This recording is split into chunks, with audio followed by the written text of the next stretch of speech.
Jason Chaffetz, Fox News contributor, former U.S. Congressman. Good morning, sir. I don't think I heard you. We got him? Jason, you got us? Yes, I can hear you. There we go. Awesome. You got it. Yeah, well, we got to ask you about, besides daylight savings, which we're happy that we would love to have you chime in on. The Democrats recently passed a bill in the House about, they call it election reform, H.R. 1. Republicans introduced a motion to recommit, which is largely procedural, but also substantive, a real vote, about condemning voting by illegals. And ultimately, all Democrats voted to say, no, we're not going to condemn voting by illegal immigrants in this country. Your take? Well, first of all, yes, we're very pro-sunshine here in Utah. We're also pro-snow, and we got a lot this year, I can tell you that. But as far as the Democrats, in a galaxy far, far to the left, in a place I call Crazy Town, the Democrats continue to vote for things that are so foreign to the United States of America, from open borders to not securing the wall to in favor of sanctuary cities. They want to abolish ICE, and now they seem to be okay, based on a vote in the United States Congress, to allowing people that are here illegally to vote in our elections. I can't even believe we even have this discussion, but the Republicans put that up for the vote. They get a motion to recommit. They get a chance to add one amendment. That's what they did. And Democrats said no, illegals should be able to vote in the United States. Mm-hmm. Well, Nancy Pelosi seemed to echo that in some comments about immigrants voting. Take a listen.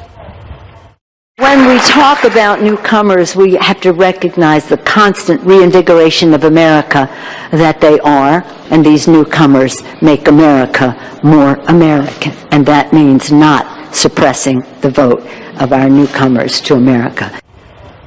Newcomers, is that an official title? You know what? It's offensive to the people that came here legally and lawfully. They always just dismiss them aside. They do everything they can to help somebody who's done it illegally and displace the person who's trying to do it legally and lawfully. I think there's a higher moral obligation to those people, and those are the people that are not prioritized by the Democrats. But I got to tell you, there's a million people who legally and lawfully every year come to the United States and be able to get a green card or get their citizenship, and those are the people that I think we should be focused on. Right, and I think it's particularly telling that even the ACLU is condemning this and saying that it impinges constitutionally, right, on free speech of lawful Americans. I want to get your take, Jason, on a second topic. Maxine Waters on impeaching President Trump. Take a listen. I believe in the Constitution, and the Constitution gives us the authority and the responsibility to decide whether or not a president is acting in the best interest of his country. This president is not. I believe that we have everything that it needs to basically impeach him. It's interesting, Jason. She has everything but evidence.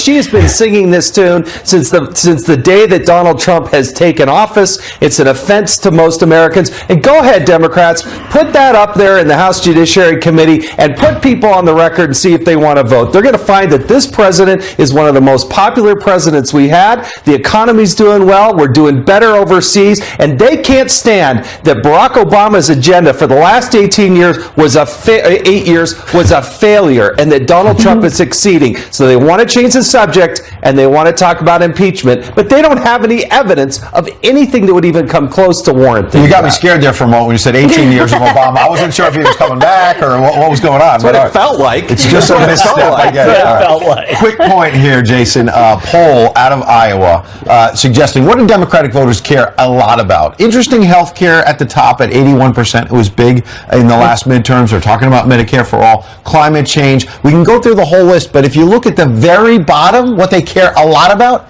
impeachment at 22%. These are Democrats, Jason.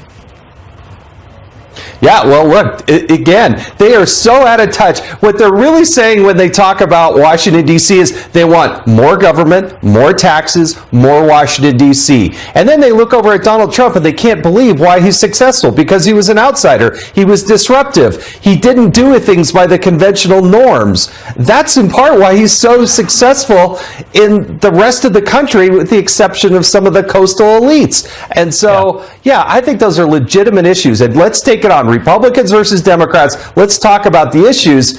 That's what Donald Trump's doing, but that's not where Maxine Waters and Jerry what does it Nadler mean that even the others want to go? What does it mean that even their base is saying impeachment is not at the top of our list? Yeah, you know, it's funny. Every once in a while, you hear Nancy Pelosi say, "Well, we really don't want to go that direction." But her base and these radical leftists that are coming in, these socialists, they're coming into Congress. They're monopolizing the discussion, and they're pushing the party further and further to the left. Good luck with that, because they're going to make it easier and easier every day for Donald Trump to get reelected. Jason Chaffetz, thank you so much. Refreshing perspective as sir. always. Appreciate it.